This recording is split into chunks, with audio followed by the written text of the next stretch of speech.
Thank you very much, Chris. Thank you very much, everybody. We should do some statistical analysis about how much of this time you've spent listening to people with the name of Chris. I'm sure it's going to be 40 or 50% at least.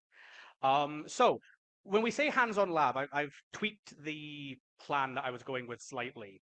Because I think a hands-on lab maybe doesn't fit the messaging, but some kind of practical steps. And the way I've gone with these practical steps is my mind has broken this up into 7 sections. And it's 7 sections that I think should be addressed independently when we're bringing AI into educational institutions. So the kind of message, and I'm actually this title, AI is not the enemy of inquiry. I read this on LinkedIn about a week ago, and I thought it was an interesting article that was written, and it came out of the United States. And I said earlier on this stage that AI does pose a threat to inquiry-based learning and the kind of central tenets of IBL. But it's actually not the enemy. And I think the point I'm going to make as we move through this session is regarding the guardrails that we need to talk about in AI in education, the do's and the don'ts, and how we make sure the central principles of good education, good pedagogy are maintained in this era. So we're going to talk about how inquiry-based learning obviously depends on clear questions, okay? A certain clarity of purpose. Credible evidence, and I think when we say credible evidence, teachers will all understand what that means. If you're an old-style textbook teacher, textbooks always came with credibility, but the internet doesn't necessarily have credibility. And visible thinking. Now, visible thinking, it's obvious in a classroom. It's maybe less obvious when you're interacting with the internet. And I got this question ad hoc after the panel discussion earlier about how do we see this? How do we check it? How do we know about it? And I'm going to attempt to answer this.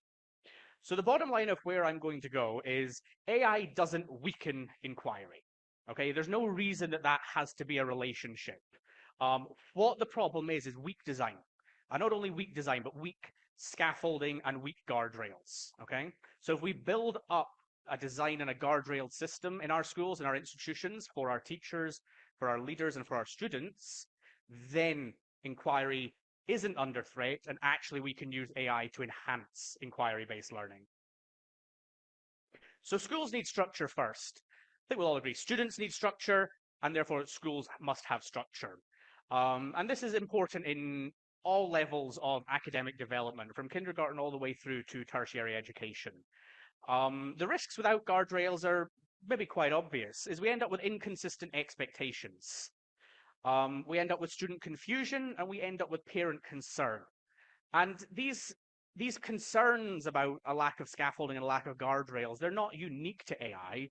Most time-served teachers will have gone through a process similar to this with any kind of introduction or any curriculum overhaul or any institutional change.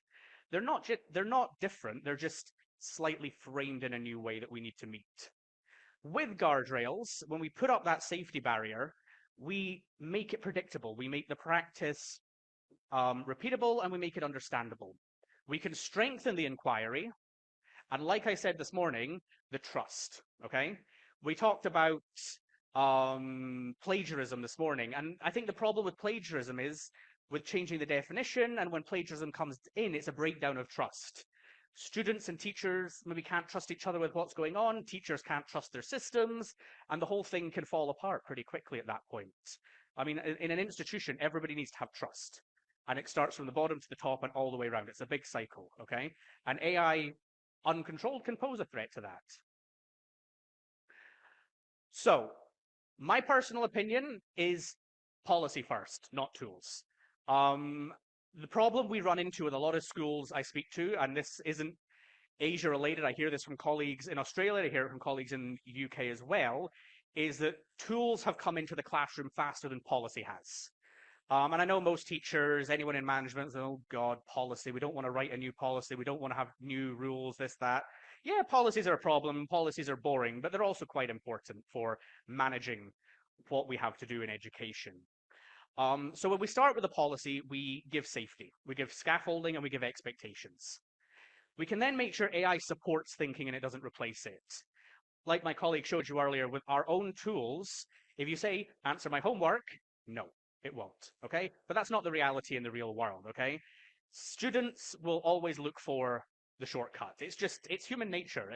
You can say I'm being bad about students, but it's human nature. And all humans, adults, we will always inherently look for the shortcut, okay? And that's a problem because AI really does take away the thinking. It's damaging and it stops you having an independent mind and you stop prosecuting information. And there are scientific studies starting to come out that suggest actually for cognitive development and long-term sustainability of brain function, this could actually pose a big problem. Students then take responsibility for accuracy, evidence, and attribution. So here's another problem. Where does the buck stop with AI right now? Does it stop with some server in the Nevada desert, or does it stop in your classrooms? This is the difference. We need the policy to make sure the buck stops and the responsibility lies in our schools with our human beings, not with a server 10,000 miles away. And teachers are then responsible for the design, the assessment, and the tools. So if we give them these frameworks, because the AI world, the tools available, you see a new one every week. It's overwhelming. It really is. I can't even keep up with how many tools come to market, and keeping up with tools that come to market is a lot of my job, okay? And every time, our business managers tell me, oh, you heard about this and I heard about this, I was like, sometimes I haven't because it's so new and it's so fast in its growth. So when we give them the rules and the guardrails, it's not about constricting, it's about providing safety and clarity and certainty. So, I like a quote. I like a quick kind of, here's the point.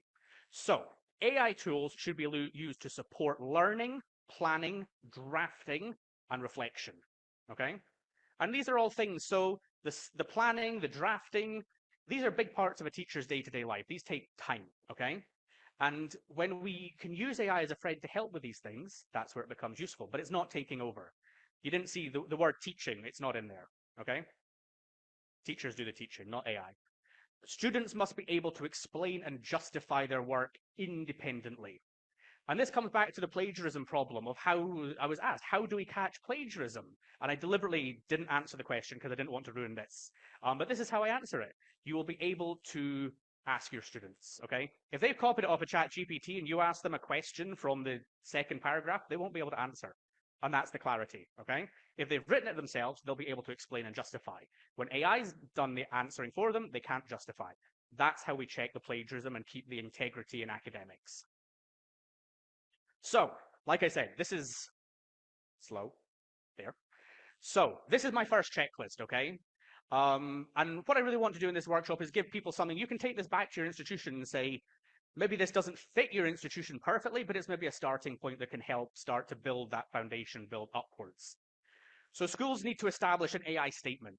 What does your institution think about it? What's our policy? Make it clear to everyone in your school community, from the students to the parents to the faculty, even into your wider school community as well.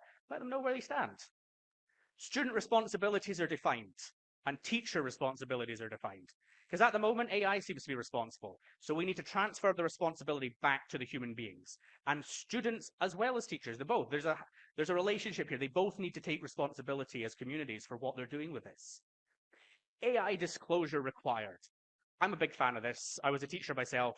I've spoken about the concept of AI disclosure to a few different conferences now, and it always, people are like, oh, make them tell us.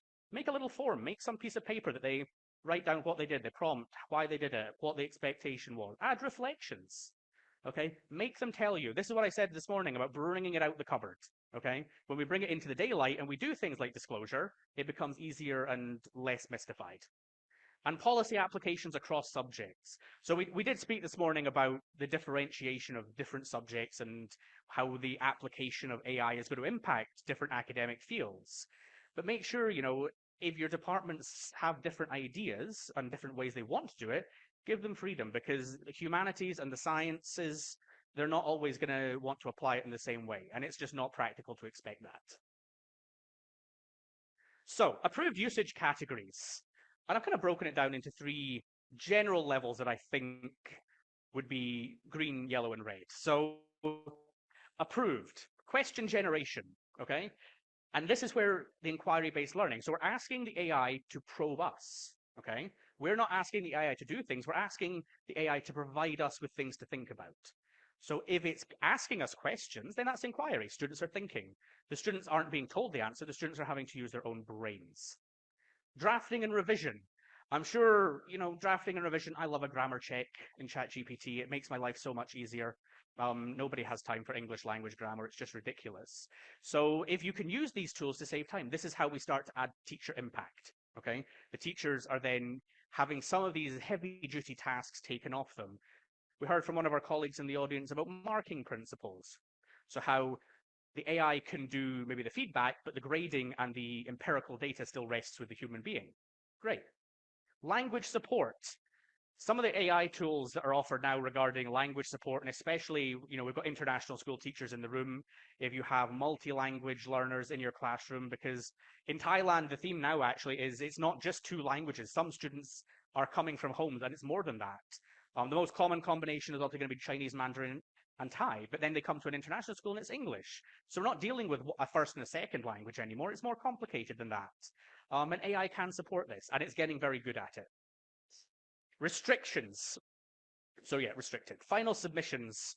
So we don't want them answering an essay question in the humanities. I mean, I was a humanities teacher, geography and history, but we don't want, what's the point in studying it if you're just going to have AI spit it all out at the end? Then there's no learning value, okay?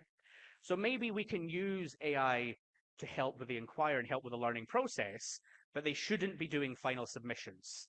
Of course, unless you're talking about ICT learning, or we're learning about AI, and we need to learn prompting, and we need to learn how to make the outputs from AI be the best they can.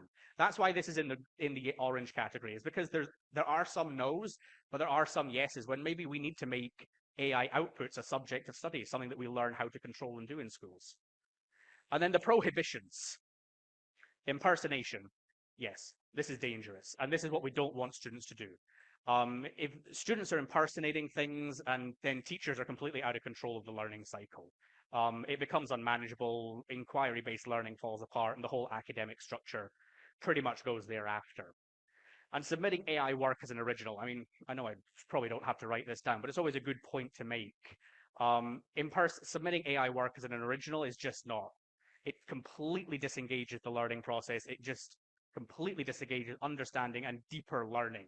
Because if you are allowing this, and as teachers, we build, it's not one level, it's building blocks. So you start on the bottom level, and then you can go up from there. But if AI is taken over any one point in those levels, the whole thing's going to fall down. So we cannot have submitting work as an original. So, checklist number 2. Thank you. And this is what we're going to go through here. So, the acceptable use. So, be clear with your faculty and your students. What is the accepted uses? What are the norms? What's good? What are the restrictions and why? I would always suggest don't just say no, say why. Okay. With Britannica, you showed our studio tool earlier, and without the answers in some of the tools there, it doesn't say just this is the answer. It says why this is the answer. And this is important. Justification is important.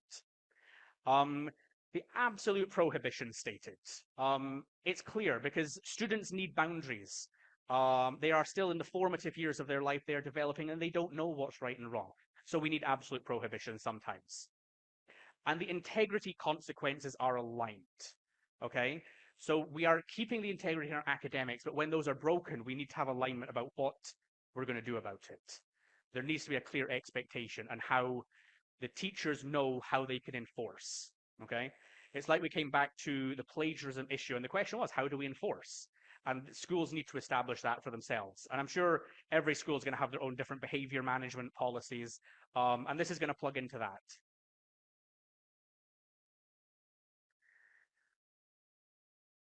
Curriculum and inquiry have long been tied together. Now, some people put curriculum first, some people will put inquiry first. There's always been a kind of a difference of opinions on this. But I think my personal opinion is, and everyone I speak to, going forward, inquiry has to lead curriculum, okay? The AI threat to curriculum design and inquiry learning, we need to put the inquiry first. Because if you build inquirers and you build curiosity and people who want to learn, the kind of the risk that they want to allow the AI to take over will be lessened. So the potential sequence here, I'm offering these as suggestions. It's not a hard and fast rule, but it's tools I've used myself with Britannica and in my previous job. So if you start with your big idea, And then you can filter down to your essential questions, and then your evidence, and then maybe after all of that, you bring in your AI support. Okay? But the whole point is you've started. Ideas are coming from humans. The questions are coming from students. The evidence is coming from reliable and trustworthy resources. Once we have all of those tenets lined up together and we have a way that this is human-led and inquiry-led, then the AI can become involved because people aren't going to be so subject to the hallucinations and the issues with that.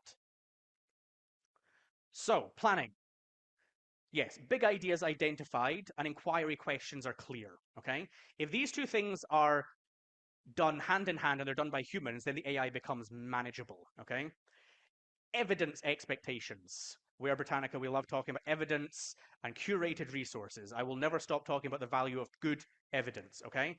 So if you make the evidentiary expectations explicit, then you know. So you make them, you have to cite. We need a citation. And a chat GPT citation is worthless. Okay? If you make them add citations, you really start to drive academic standards. And that's not even standards in their current level, that's preparation for further and higher education.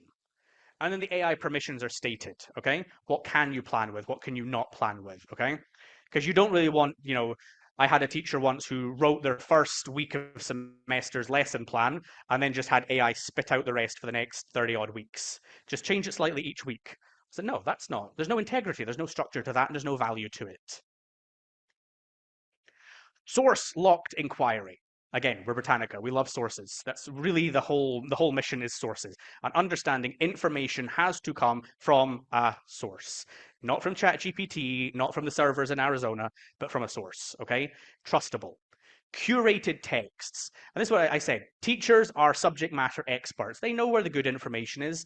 There is still a value to textbooks and old-fashioned publishing because the vetting process is robust. The same as with Britannica, we might exist in the digital space, but we employ the vetting process to curate our text and ensure everything is correct and accurate. Vetted media. Media in AI is an even more scary world, okay? It can make media. It's not even just a case of it could find something inappropriate or unhelpful, it can make things. The media area of this is really scary. Leveled resources. Leveling is a vitally important piece of work. We can't live without leveling, especially with the diverse language requirements represented in the room and online, okay? We need to be able to level. And approved databases.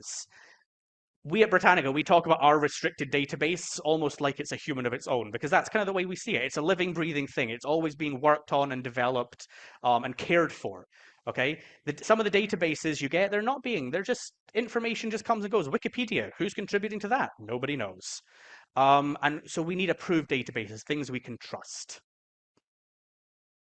So the resources, and perhaps this is an important one because all schools will have their own resource ideas and how you do resourcing, but ensuring we're guarded on how we protect our resources into the next 10 years is going to be vital. So core sources are provided. Students, teachers, humans, and the faculty are still in charge of the core in-class resources. Supported media is included, but we need to make sure it's not coming from generative AI. It's not coming from untrusted places. Differentiation is planned. Differentiation is not devolved. Okay. As teachers, you're still in charge of your students. You still know them best. And through that process, you know what the differentiation needs are. And citation is required. The more I talk about AI, the more excited I get about citations. I hated them in university, but now I think they're the best thing in the world because they are a really quick end source way of proving where work has come from and proving that students have actually taken the time to go and read it, not just copy it. So, where AI belongs in inquiry. This is a start point. I don't think this is comprehensive. This is kind of my best judgment of where I think we can start with it. So AI can be used to launch and garner other perspectives, okay? There are some benefits to how it can pool information quickly together, and it would be unwise to completely dismiss that. But it's a start point. It's certainly not a bulky middle point, and it's not the end point. Investigations and clarifications. So yeah, I ask AI sometimes, can you explain this to me a little bit more clearly? Can you help me to understand this, especially if we're working kind of government policy or certain high level documents, or they're maybe out with my field to understand. So I can ask AI, can you just help me out here? I'm not sure I've got it. And it can. Creations, drafting, and revisions. So yeah, like I said earlier, grammar, I mean, If you're an English language teacher, keep teaching the grammar, but remember for yourself that it's a bulky task and AI can help to take some of this off you. And reflections, okay? Reflections are vital, okay? And we talk about metacognition and ensuring that the development cycles of the human brain are still kept in one piece and the AI doesn't pose a threat to these, because it does have threatening potential even for adults. So when we force reflections and we ensure that that tertiary thinking is ongoing, we come around some of the problems with a lack of upper thinking. So my checklist for classroom practice. I can't remember what number of checklists we're on, 4 or 5. Make sure the AI permissions are clear. Make sure everyone knows where they stand, okay?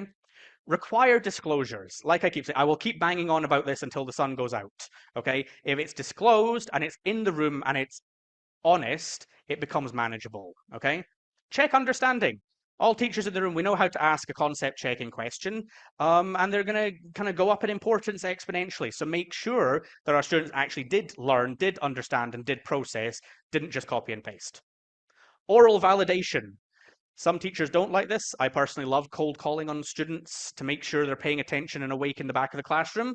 So do it. In the AI world, it's these kind of older tools are actually going to become more important. And verify your tools, okay? Don't just let ChatGPT run amok in your classrooms. It's powerful and it certainly has its place, but it's not suitable for just unchecked use in classes. Assessment. I think this is the single biggest concern in education with AI, assessment. How do we maintain academic rigor and how do we maintain the standards of assessment and examinations? There's probably no one straightforward answer to this. I'm not sure I have the right answer. Britannica doesn't have. I don't think anyone really has the right answer. Different schools are going to have their own interpretations of assessment and how we're going to move forward in this. If you're using AI involved in assessments, we need to check some things, okay? So we need to check the quality of the questions, okay? Because AI can sometimes be very across the top. It struggles with the deep dive and how to structure questions in a way that really does drill into the core of issues. Because teacher knows there are very much right ways and wrong ways to construct questions and how to prosecute information in a classroom. And if we make sure the question quality is checked by us and it's in charge of humans, then AI is not going to kind of just give you that top over problem. Evidence. Sorry, it's more evidence. I will keep talking about this again. Evidence, evidence, evidence.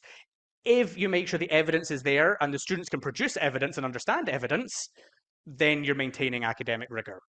Reasoning. And this goes all the way back to inquiry-based learning. If the students can give you the reasoning, why they've said something, why they've done something in an assignment, then that's important. I think assignments are going to become more multidimensional now. It's not going to be a case of submit the assignment, mark the assignment, feedback the assignment. It's going to be a case of asking questions of the assignment. You know, this second layer makes sure that we know the students are doing it. And reflections. Like I said in the last slide, making everyone, even teachers, reflect, students reflect on work and outcomes, it protects metacognition and it will protect the cognitive processes that we as teachers are vitally responsible for developing and defending in students. So, my checklist for assessment. So you've assessed the process. If we're constructing assessments, we understand the process, we've worked on it, it's not just a first glance. Reflection required. I think in assessment, the requirements of reflection are vital. Teachers, we use reflections in classroom all the time, and reflecting on a class, reflecting on a piece of work is really important to the learning process, not just for students, but it also gives teachers greater insight into their own development and work and how the class is performing. AI is acknowledged. Yes, we need to acknowledge it, like I keep saying. Sources validated. Like I said, we love a citation. You can go and find out, where did this come from? Do we think, did the student really go and do this? Because ChatGPT doesn't give you citations and it'll give you internet citations, but it won't give you proper back-end academic ones. And independent thinking is validated. So can we ask the student a question of their work and they can answer it in a way that doesn't sound like a computer produced it? So we were talking about calculators earlier this morning. I was quite gratified to hear that phrase come up because I've put it in here myself. So we want to start AI supports learning like calculators and spell check. I don't know if does anyone in the room remember when spell check arrived? No, we're all too young for that. So nobody remembers when calculators arrived? No? Good. So it's a tool, and there's always been new tools in teaching, and then there's always an adjustment phase. Okay? And AI is going to be no different. The learning curve is going to be much more significant, but it's going to be the same principles. We're going to figure it out. Teachers are lifelong learners by trade. They want to learn, they want to develop, they want to know more. And that's what will defend teaching in the AI era. Students must still explain and justify their work. I think when I was coming through school some years ago, I don't remember when it was exactly, but we didn't really, there wasn't much justification or explanation. And that has come back more recently in pedagogical standards and understandings of IBL and teaching. But asking people to explain and justify is going to be the absolute central core of understanding that education is ongoing, information is being properly processed. We need to do this, and it needs to move from priority 4 to priority 1. So, I think this is my last checklist. Communication, okay? Because I said at the start about the wider community, okay? Everyone's worried about AI. It's not an education restricted problem. So make sure you talk to your parent communities. This is what we're doing. What do you think? Bring them into the conversation. What do your parents think about their child's relationship in AI, and what do they think is acceptable themselves? Maintain transparency. Make sure you maintain that open line of conversation, because AI is developing at a breakneck speed. And what always worries me with AI development speeds is I could be saying this on a Saturday, and by Monday I'm maybe wrong. Okay, because we see like the evolution and the power is just it's exponential. I'm not sure what the graph would look like, but I'm pretty sure it'd be almost a straight line up about how it's developing. The boundaries are clear. Tell your parents we are setting these boundaries. This is the expectation. Parents appreciate that. They want to know that their students are being guided and led, not that it's just free for all. And questions welcomed. Like I say, everyone is concerned about this. Everyone is worried. It's not an education only problem. So make sure you're maintaining open dialogue with your student body, with your faculty, and with your wider community, including the parents, of course, to make sure that everyone is comfortable and understood. And because getting questions answered and asked, it turns up information that maybe you weren't aware of. It's a vital line of support to ensure that what we're doing with this is robust and constantly dynamic and evolving. So this is my closing thought. Um, and I think this is how we should maybe start looking to structure, okay? Inquiry is the pedagogy, okay? Inquiry is the most important thing in the classroom. AI is an assistant. It's not taking over, okay? And schools and faculties are going to be the architects that build and structure this new world. Because the students you have in your classrooms right now are going to be going out into the AI world, okay? AI didn't exist when I went through school. I went out into the Microsofty kind of world. But now they're going into a much more serious world, okay? So if we root the pedagogy and inquiry, assisted by AI, and schools and faculties structure and control everything, then we can use AI as an effective tool to support our students, and we can ensure that they are fully armed and prepared for life in the 21st century. Thank you very much.